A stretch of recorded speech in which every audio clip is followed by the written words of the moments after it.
രണ്ട് രാജാക്കന്മാർ 19-ാം അധ്യായം. ചോദ്യങ്ങളും ഉത്തരങ്ങളും. ഒന്നാമത്തെ ചോദ്യം.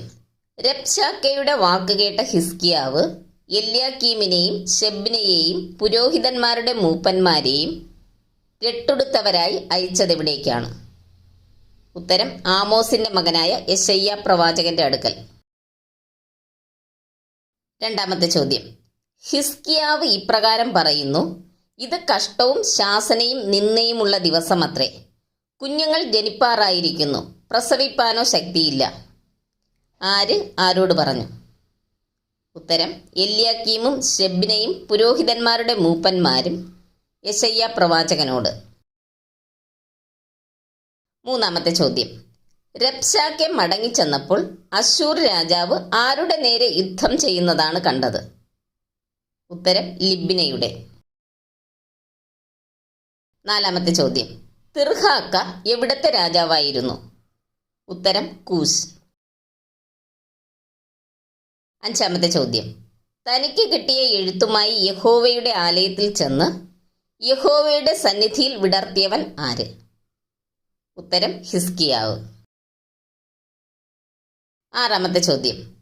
കെരൂബുകൾക്ക് മീതെ അധിവസിക്കുന്ന ഇസ്രായേലിന്റെ ദൈവമായ യഹോവേ, നീ ഒരുത്തൻ മാത്രം ഭൂമിയിലെ സകല രാജ്യങ്ങൾക്കും ദൈവമാകുന്നു. നീ ആകാശത്തെയും ഭൂമിയെയും ഉണ്ടാക്കി. ആരാണിങ്ങനെ പ്രാർത്ഥിച്ചത്? ഉത്തരം ഹിസ്കിയാവ്. ഏഴാമത്തെ ചോദ്യം. യഹോവേ, ചെവി ചായിച്ചു കേൾക്കണമേ. യഹോവേ, തൃക്കണ്ണ് തുറന്നു നോക്കണമേ. ആരാണിങ്ങനെ പ്രാർത്ഥിച്ചത്? ഉത്തരം ഹിസ്കിയാവ്. എട്ടാമത്തെ ചോദ്യം. നിന്റെ ഇരിപ്പും നിന്റെ ഗമനവും ആഗമനവും എൻ്റെ നേരെയുള്ള നിന്റെ കോപഭ്രാന്തും ഞാൻ അറിയുന്നു. യഹോവ ആരെക്കുറിച്ച് അരുളി ചെയ്തതാണിത്? ഉത്തരം അശ്ശൂർ രാജാവായ സെൻഹേരിബിനെ കുറിച്ച്. ഒൻപതാമത്തെ ചോദ്യം. ആരെയാണ് മൂക്കിൽ കൊളുത്തും അധരങ്ങളിൽ കടിഞ്ഞാണുമിട്ട് വന്ന വഴിക്ക് തന്നെ മടക്കിക്കൊണ്ടുപോകുന്നത്? ഉത്തരം സൻഹേരിബിനെ.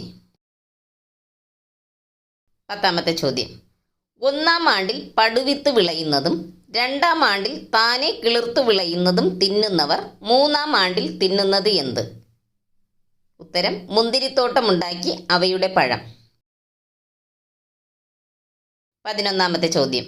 ഏത് ഗൃഹത്തിൽ ശേഷിച്ചിരിക്കുന്ന ഒരു രക്ഷിത ഗണമാണ് വീണ്ടും താഴെ വേരൂന്നി മീതെ ഫലം കായ്ക്കും എന്ന് പറഞ്ഞിരിക്കുന്നത്? ഉത്തരം യഹൂദാ ഗൃഹത്തിൽ. 12ാമത്തെ ചോദ്യം. ഒരു ശേഷിപ്പ് യെരുശലേമിൽ നിന്നും ഒരു രക്ഷിത ഗണം എവിടെ നിന്നും പുറപ്പെട്ടു വരും? ഉത്തരം സിയോൻ പർവ്വതത്തിൽ നിന്നും. 13ാമത്തെ ചോദ്യം. യഹോവയുടെ ദൂതൻ രാത്രി പുറപ്പെട്ട് അശ്ശൂർ പാളയത്തിൽ എത്ര പേരെ കൊന്നു? ഉത്തരം 1,85,000. 14ാമത്തെ ചോദ്യം. അശ്ശൂർ രാജാവായ സൻഹേരിബ് യാത്ര പുറപ്പെട്ട് മടങ്ങിപ്പോയി പാർത്തതെവിടെ? ഉത്തരം നിനവേയിൽ. 15ാമത്തെ ചോദ്യം. സൻഹേരിബിന്റെ ദേവൻ? ഉത്തരം നിസ്രോക്ക്. 16ാമത്തെ ചോദ്യം. സൻഹേരിബ് നിസ്രോക്കിന്റെ ക്ഷേത്രത്തിൽ നമസ്കരിക്കുന്ന സമയത്ത് അവനെ വാൾ കൊണ്ട് കൊന്നിട്ട് അരാരാത്ത് ദേശത്തേക്ക് ഓടിപ്പോയിക്കളഞ്ഞവർ ആരെല്ലാം? ഉത്തരം അവന്റെ പുത്രന്മാരായ അദ്രമേലേക്കും ശരേസറും. 17ാമത്തെ ചോദ്യം. സൻഹേരിബിന് പകരം രാജാവായി തീർന്നതാര്? ഉത്തരം ഏസർ ഹദ്ദോൻ. നന്ദി. ദൈവം നമ്മെ അനുഗ്രഹിക്കട്ടെ.